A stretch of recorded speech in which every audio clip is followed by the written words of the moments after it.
Request that we kindly take our seats. After bilateral talks between Kenya and Malaysia, His Excellency the President, together with the Honorable Prime Minister, will deliver a joint press statement. But before that, we have an exchange of MOUs. So at this point, allow me to invite His Excellency Dr. Malasyian Mudavadi, Prime Cabinet Secretary and Cabinet Secretary for Foreign and Diaspora Affairs, on behalf of the Republic of Kenya, to just stand at the marked position, together with Senator Datuk Sri Utama Tengku Zafrul bin Tengku Abdulaziz, the Minister of Investment, Trade and Industry, on behalf of the Government of Malaysia. We may present the MOUs. Now, the bilateral air service agreement between the Government of the Republic of Kenya and the Government of Malaysia.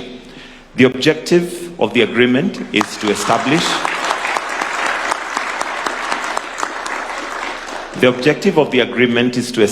a regulatory framework under which designated airlines between Kenya and Malaysia will operate international air transport service between and beyond the respective territories. May I kindly request that Your Excellency Malasyian Mudavadi, you may take your seat, but let's have Datuk Sri Tengku Zafrul remain in his position. At this point, allow me to invite Honorable Rebecca Miano, Cabinet Secretary, Ministry of Tourism and Wildlife, on behalf of the Republic of Kenya. You may present the MOU. The Memorandum of Understanding in the field of tourism between the Government of the Republic of Kenya and the Government of Malaysia. The objective of the MOU is to promote and develop cooperation in the field of tourism between the two countries. May I kindly request that Honorable Rebecca Miano, you may take your seat, but let's still have Datuk Sri Tengku Zafrul remain in his position. And at this point, allow me to invite Honorable Salim Mvurya, the Cabinet Secretary, Ministry of Youth Affairs, Creative Economy, Sports, on behalf of the Republic of Kenya. The MOU is between National Chamber of Commerce and Industry of Malaysia and the Kenya National Chamber of Commerce and Industry. The objective of the MOU is to promote trade and investment relations between the two countries. Thank you. May I request Honorable Salim Mvurya to maintain your position as I request Datuk Sri Tengku Zafrul to take his seat. At this point, allow me to invite Datuk Sri Dr. Zaliha Mustafa to take her position. Now, this is a letter of intent between Nairobi City County and Kuala Lumpur City Hall. They may exchange. And a clap would be good. The objective of this instrument between the two cities is to formally express their mutual interest and commitment to cooperate in specific areas of common interest. Thank you very much. I'll request that you both take your seats. And at this point, allow me to invite His Excellency the President for the joint press statement. Welcome, sir. Thank you very much. Your Excellency, Dato Sri Anwar Ibrahim, Prime Minister of Malaysia, and your distinguished delegation. Ladies and gentlemen, Kenya is honored to host you, Your Excellency, on this historic visit, the first by a Malaysian Prime Minister in nearly 2 decades, and one that coincides with our celebration of 60 years of Kenya-Malaysia diplomatic relations. Our discussions today, ladies and gentlemen, reinforced our long-standing friendship while charting an ambitious future together. We agreed to elevate our bilateral architecture by upgrading to a strategic bilateral partnership, ensuring that our cooperation advances with purpose and structure. We reaffirmed our commitment to removing tariff and non-tariff barriers, expanding Kenyan exports to Malaysia and vice versa, and deepening cooperation in digital technology and high-tech manufacturing. In this regard, I welcome Your Excellency's agreement to eliminate tariffs on agricultural produce and beef, a significant step that will open new market opportunities for Kenyan farmers and strengthen the commercial foundation of our partnership. The removal of these tariffs, Mr. Prime Minister, is especially significant given the structure of our current trade, where Kenya's main exports to Malaysia include tea, coffee, flowers, avocados, titanium ores, and beef, while imports from Malaysia consist primarily of edible oils and fats, chemical products, electronic, agricultural chemicals, and rubber. This profile underscores the importance of the potential of broadening our commercial ties.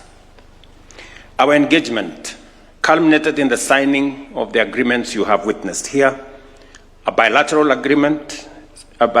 air service agreement to expand connectivity and ease of travel between our two countries to boost trade and tourism. A second MOU on tourism cooperation to strengthen two-way tourism investment and joint destination marketing. A letter of intent on the twinning of Nairobi and Kuala Lumpur to enhance city-level cooperation in urban planning, technology, and service delivery. And an MOU between the Kenya National Chamber of Commerce and Industry and the National Chamber of Commerce and Industry of Malaysia to deepen private sector partnership and unlock our new business opportunities. And I know, Prime Minister, you will be attending to the business forum between the two chambers and our business people. And together, these instruments mark the beginning of a broader and deeper strategic partnership for mutual benefit. This visit comes at a defining moment for Kenya as we advance a new national roadmap inspired by the experience of Malaysia and other Asian tigers, nations that rose through discipline, strategy, and a commitment to excellence. In our discussions, we agreed that Malaysia will explore partnerships and investments across our key priority areas, including collaboration in STEM and in research and matters education. And I want to commend you, Mr. Prime Minister, that you will be meeting with some of our education stakeholders later today as part of our human capital development that is central to Kenya's development. Last week, we did unveil a new plan that's going to get our human capital to develop at a rate that is going to be commensurate with the development we want to undertake in the next 10 to 15 years. The Prime Minister has said will be engaging with stakeholders as part of that effort. We also agreed to strengthen the semiconductor bilateral relationship as part of Kenya's human capital development and manufacturing, including industrial agenda. Through a strategic partnership, Malaysia will support Kenya to grow and expand its semiconductor technology and manufacturing capabilities, including the experience we already have, as I mentioned to you, Mr. Prime Minister, with one of our universities, Kimathi University, that has already courses in that field.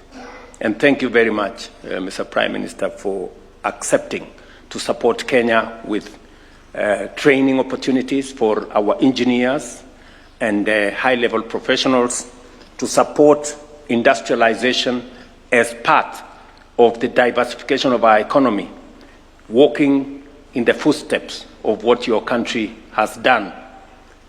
I was looking at the numbers. Your country was an agricultural country like Kenya. But today, you stand out because you have diversified your economy, and today you export manufactured goods to America and to many other destinations.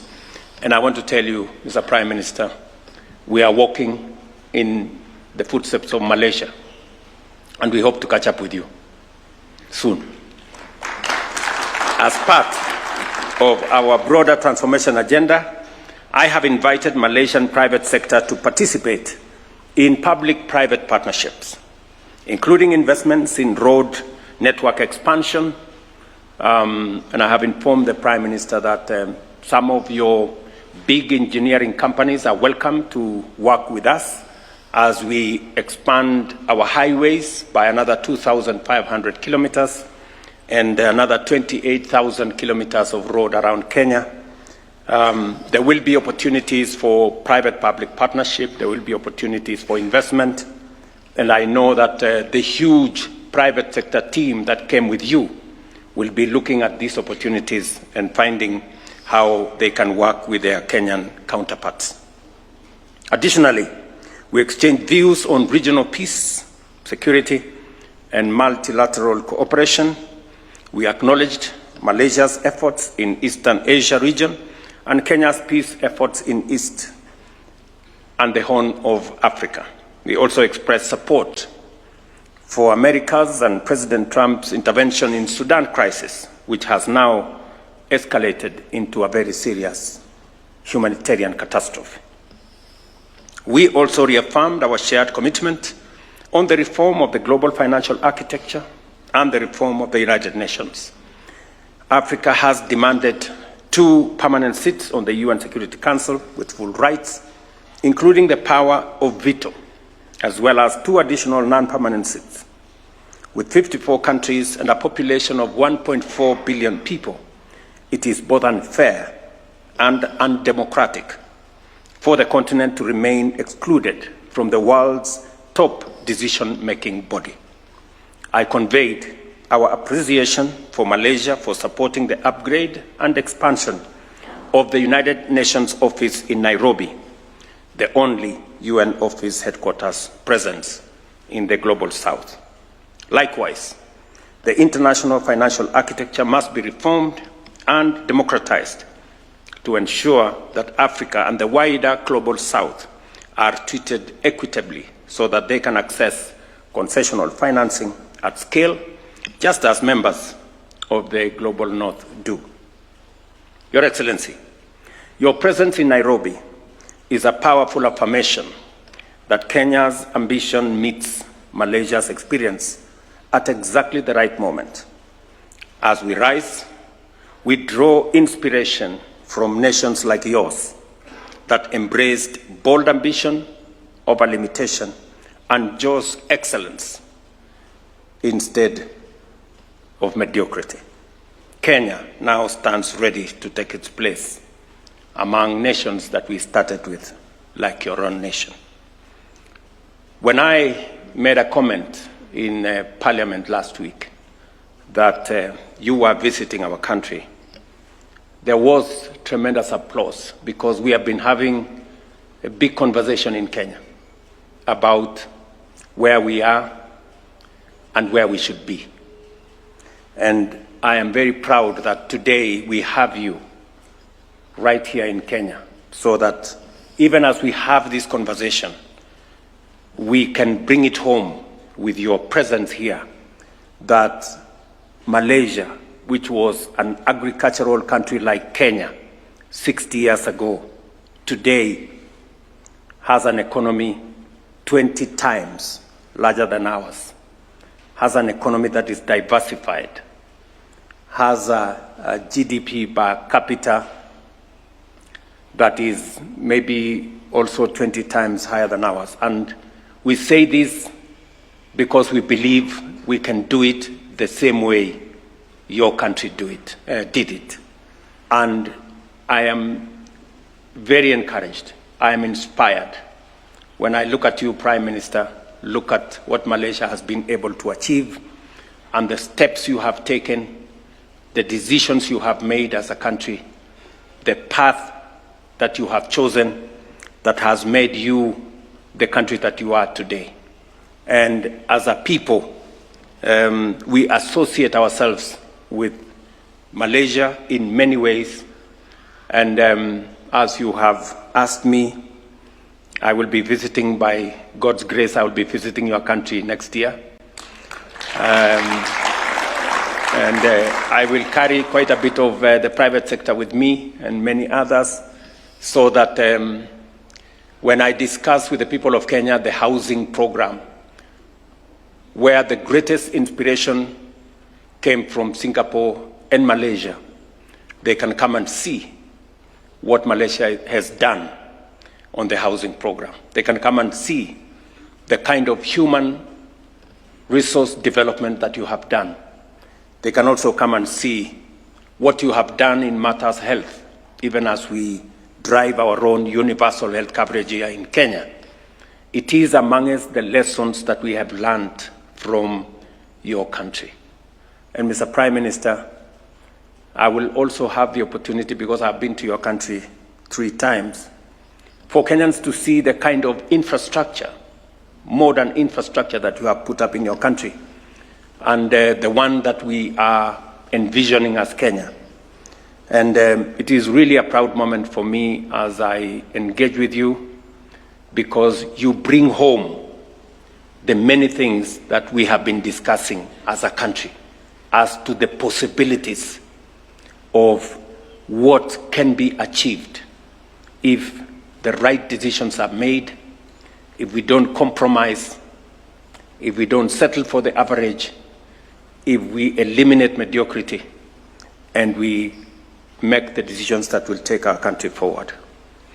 Mr. Prime Minister, I express my deepest appreciation to His Majesty King Sultan Ibrahim Sultan, to Your Excellency, Mr. Prime Minister, your government, and the people of Malaysia for this very important brotherly visit. Welcome.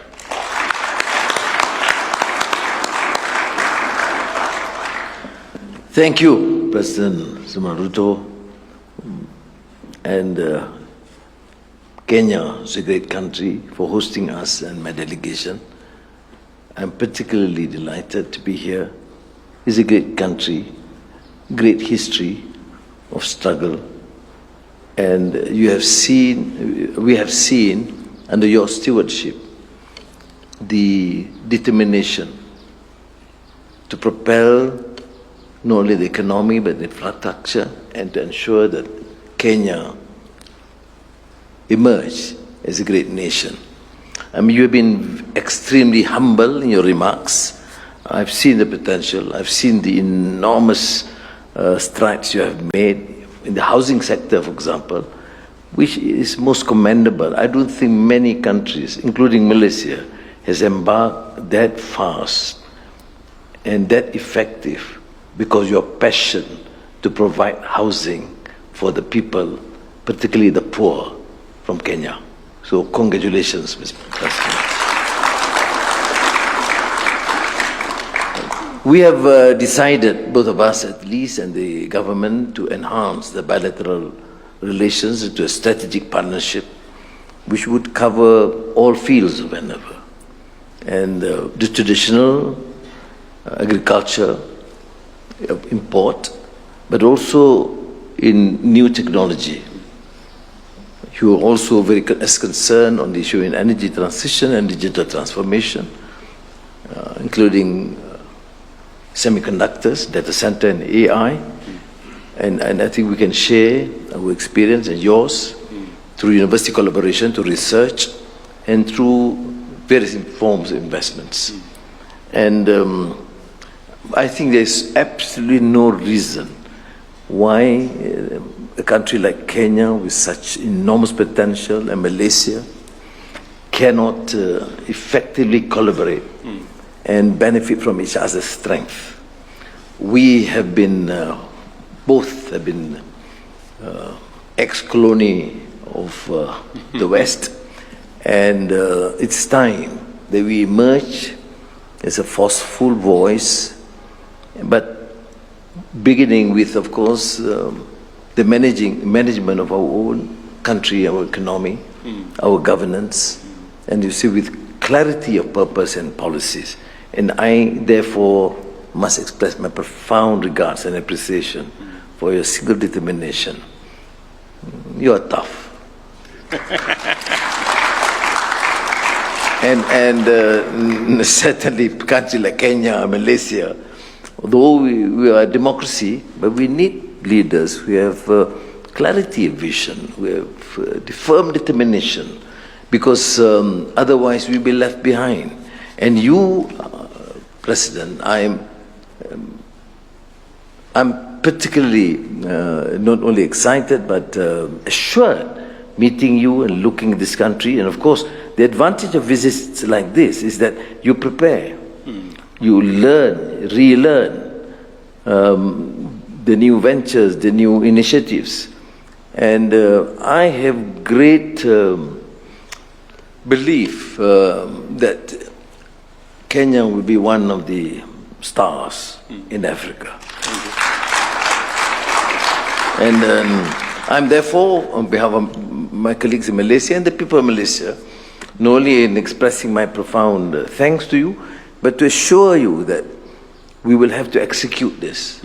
And I've given my assurance that prior to your visit, which is not going to be too late, maybe early next year, and we will make sure that some of the broad parameters and execution of the decisions must be made earlier. December, January, February, we still have a few months. But we must showcase that we can do it. And listening to you and looking what we have done in this country, I believe that we can showcase to the world that the collaboration of countries can affect change and will benefit immensely the welfare of their people. On international issues, again, I mean, we share a common position. No amount of hectoring about human rights and democracy by those in power of the West can change a position that there is hardly any democratic tradition or process, even in the United Nations. I mean, this is a misnomer, is a contradiction in terms. So we have been calling for that, and I believe certainly it is a new Africa. Africa is no longer a colony, and there's a huge potential, economic potential, and also in terms of population and demography.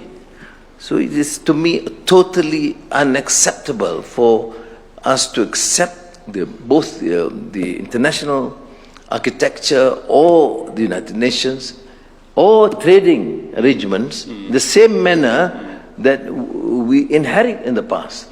We are a new voice, asserting our confidence. And I, of course, will continue to support and assure you that our commitment is beyond these exhortations, but we'll do whatever is necessary to make sure that justice prevails.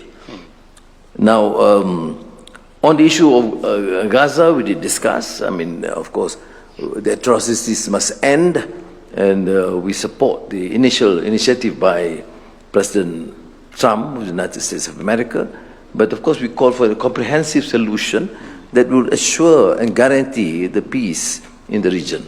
Similarly in the Sudan, although we are far away, but we detest this foreign involvement, not to resolve, but also but instead to cause more divisions and killings. And I share your concern that if the United States is determined to cease in the process, we certainly wish them well, and we'll do again what is necessary.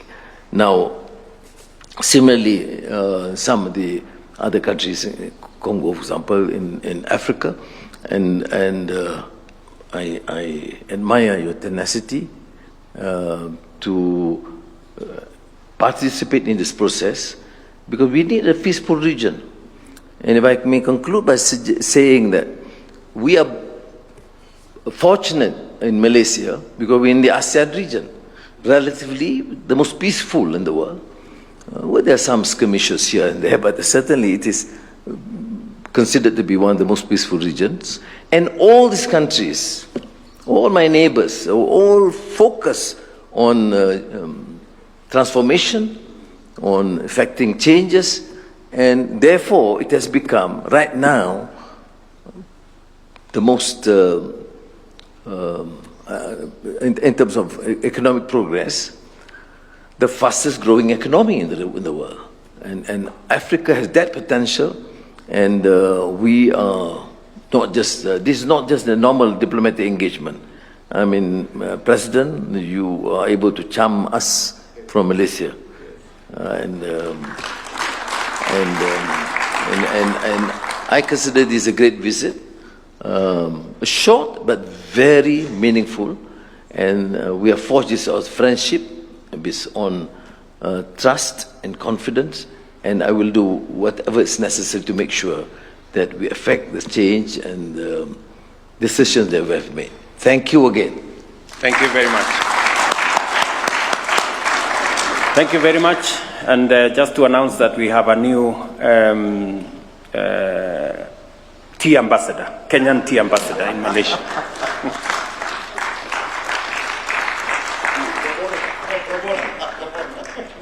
Your Excellency, the Honorable Prime Minister, that brings us to the end of this session. I'll request that we all rise as we allow His Excellency, together with the Honorable Prime Minister, to take leave.